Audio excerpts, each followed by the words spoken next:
28 female, and I, 29 male, have been married for only 2 years. It's crazy that just a few days ago I thought that things were perfect and that we were going to make it. You always hear complaints about how marriage is a scam, and I honestly thought it was a load of crap because I was dealt a pretty good hand in my case. I had another married friend who always told me to just wait until the honeymoon phase passed. But 2 years in, I was just as happy as I was the day we got married. That's an exaggeration, but I was still very happy. I thought my marriage was gold, but I didn't realize that was all a well-maintained illusion. When Stacy and I met 6 years ago, we were both full of energy and free time. Over the years, things have changed a bit. I'd like to think that we're both still pretty young, but there are a lot of new responsibilities we have to deal with now. We both climbed quite a bit in our careers, so free time isn't as abundant as it used to be. While we've a lot more financial freedom, it can be tricky to carve out time for us to go out and do something fun, and Stacy loves fun. I wouldn't say she was a party girl, but Stacy used to be the type to go out a lot. She lived for it, while I was always the indoor type. She used to joke that I was a houseplant, but we rubbed off on each other a bit. I got used to going out and having fun once in a while, and she got used to spending some weekends at home, enjoying a book or a movie. Meeting in the middle works great for everyone, right? Well, not really. It didn't work out so great for her, and she never told me. As far as I knew, we were both happy. I loved going out with her, and I also loved staying in to watch Netflix with her. I got the same impression from her. She never gave me any real signs that she was dissatisfied with her life and daily routine. That part pisses me off because is communication that hard? Looking back, I noticed a few changes, but they were so subtle that I didn't tag them as anything major. Sometimes she'd pass up on our nights in together to go out with friends. It didn't seem unusual for me. I knew she was still an extrovert at heart, so I didn't mind. However, she also seemed a bit disconnected at times. I'd try to talk to her, and it would feel like her mind was somewhere else. I didn't think too much about that either. We all get a bit stressed sometimes, so I just figured she was overworked. I even tried to make it up to her by taking her out for massages. I found out the truth when I got home early one day. I left work early, planning to surprise her with a nice dinner date. Instead, I caught her pants down in the living room, bent over the sofa with another guy behind her. She screamed the moment she saw me, and I just stood there staring. It felt unreal. I knew what I was seeing, but it felt like my eyes were lying to me. Remember that up until that point, I genuinely thought that my marriage was really good, and I never felt that there was anything to worry about. While I stood there trying to process what was going on, Stacy and the guy were both scrambling around trying to get dressed. Stacy was yapping about being sorry and that she could explain, but I wasn't really listening. I went from being numb to being angrier than I've ever been. I was so angry that I was shaking. I was mad enough to want to hit someone, and there was really only one acceptable target nearby. So I tackled him. I'm not proud of it, but that's what happened.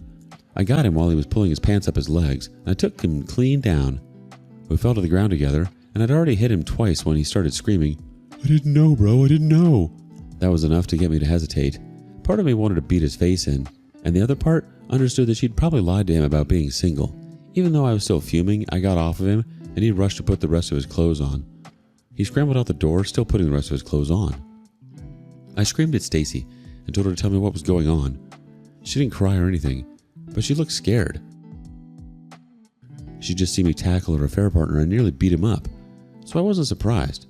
But she didn't show any real remorse either. She just stood there, gawking at me like I was going to beat her up next. Instead, I just demanded an explanation. She took a while to get herself together. Then she told me that she'd been bored for a long time, and that was her way of looking at a little excitement. She said she was sorry, but the words didn't resemble an apology at all. She was scared, and it wasn't that she was truly remorseful. She didn't care. Maybe she didn't care what I thought, or maybe she really thought that she had a valid excuse for cheating on me. Either way, it pissed me off even more. I went on a long rant after that. I stomped around the room in circles just to keep myself from doing something I'd regret. I swore at her. I cursed her out. I shouted at her. At first, she was quiet, but eventually she started crying and shouting back. She said that I was the one who drove her to this. She said that I changed her too much and made her boring like me. She said she was just trying to feel alive again. I couldn't believe that. Trying to feel alive again? Did having a loyal husband and stable relationship somehow suck the life out of her? She wasn't even ashamed of what she'd done. It didn't even feel like she was making excuses. She actually felt like her actions were justified. She said she missed the spontaneous trips and gifts I used to get for her. But we both had busy jobs now and goals we had to save for. Was she really trying to blame me for being a responsible adult? By this time, she was fully dressed. and I was storming outside. She followed after me, asking me to stay and just talk with her. I turned around to face her and asked what she wanted to talk about. The guy she was just banging in her living room, or her miserable excuse for why she did it. She said we needed to talk together and work through the problem. According to her, it didn't need to be the end of our marriage, and we could fix the underlying problem. I just walked back to my car. Underlying problem? She was still insisting on putting all of this on me. Somehow, I bored her so much that the only option was to sleep with another dude. I wasn't just mad anymore. Now I was insulted. She was really trying to gaslight me with that work reason. How stupid did she think I was? I got into my car and slammed the door in front of her. She knocked on the window, but I put the car in gear and drove off. I drove nowhere in particular, just trying to clear my mind. I knew it was over. She could talk all the crap she wanted about how we needed to work things out, but this was the one thing that couldn't be worked through. She utterly destroyed our marriage and she wanted to make it my fault. That's what I couldn't get over. What really pissed me off was how unbothered she seemed about everything. I ended up waiting in a parking lot about 30 minutes from our house. I just sat in the car and thought for a while. I knew divorce was the only move, but it wasn't enough for me. I had to see my wife getting railed in the middle of our living room like it was some cheap motel, and she had the audacity to flip it on me. I was going to make sure she paid for it somehow. When I calmed down, I realized the first thing I needed to do was get some sort of evidence. Unfortunately, I didn't have the presence of mind to bust out a camera when I walked in on my wife's little show, so I was left with nothing. But then I had the idea to get her to admit to it in writing. So I texted her and told her that I would be staying at my brother's house and that I need a little space.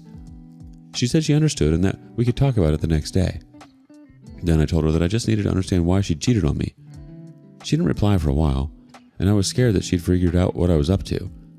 But eventually, she replied with a long paragraph. I won't bore you with it since I barely even felt like reading it myself, but I had to because I was looking for a single line that could prove that she did. And I got lucky because she copied to it a few times in her wall of text. She said that I drove her to another man's arms, and she mentioned that he made her feel alive again. She even said that they usually went to his place, and this was the first time they've done it in our place. I didn't buy that, but it didn't matter.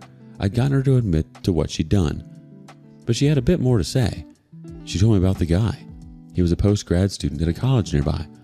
He would come to study in the same cafe that she went to on her lunch breaks.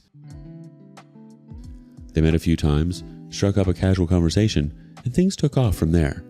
She insisted that she hadn't told him she was married. I couldn't believe what she was volunteering all of this information. It was good to have, but at the same time, it didn't really help to hear it. I don't know if she felt like I was going to understand her angle or something.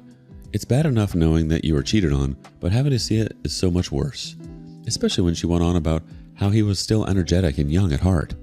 Apparently, he had mountain biking as a hobby. I didn't care. I stopped reading after that, and I didn't respond to any of her messages after. When she called an hour later, I just let the phone ring. I went back home the next day, but not to talk with her. I just dropped in to pick up my stuff. I took the day off work and made sure to come by at noon when I was sure she'd be at work. When she got home later that day, she could tell that I'd come home, and she called me. She asked me why I came around when she was out, and she said she thought we were supposed to have a talk first. That was when I told her how I really felt. I was sick and tired of listening to her blame me for this.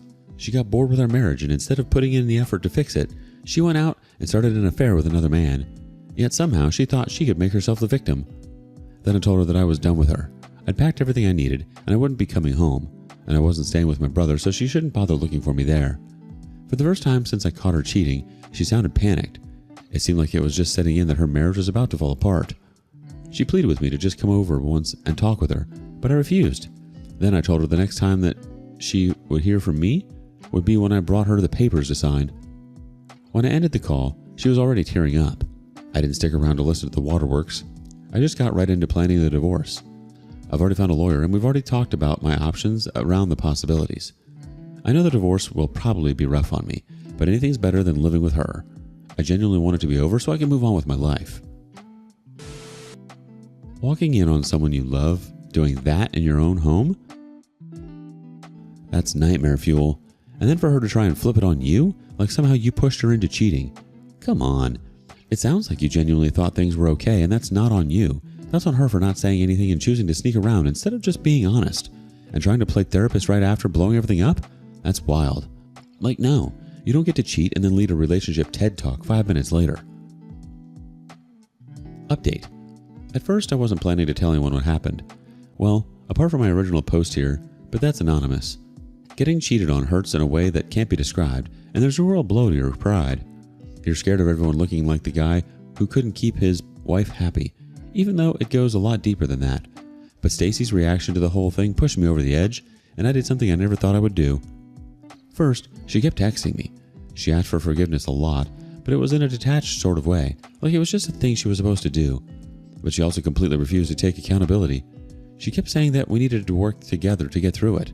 She even had the nerve to say that working out the problems that caused this would make us both better people. I noticed she'd started giving herself a little bit of blame. That was an improvement. Too bad it meant nothing to me, but it did make me think. If she wasn't afraid to blatantly gaslight me, then she would have no problem lying to our friends and family about what happened. I needed to control the narrative. It wasn't about revenge, it was just for my own protection. Though I had to admit, there was also a bit of revenge involved. She'd convinced herself that she'd done nothing wrong, and now it was time to see how she felt when everyone we knew found out about what she did. I was tempted to go with something dramatic, but I thought better of it. It would be more effective to let her actions be the focus of it, so I sent a simple text message to our friends and family. It laid out all the facts without any embellishment. I announced that Stacy and I were getting a divorce, and then I explained why. I mentioned that she'd been having an affair with the guy she met at a cafe, and that I'd caught her in the act in our living room. Then I revealed that I was filing for divorce. After that, I attached the images of her admitting to what she'd done. I made sure to keep all the juicy lines visible in the attachments. I didn't need to say anything. Her own words were right there, talking about how I'd supposedly driven her into another man's arms, and how he made her feel alive.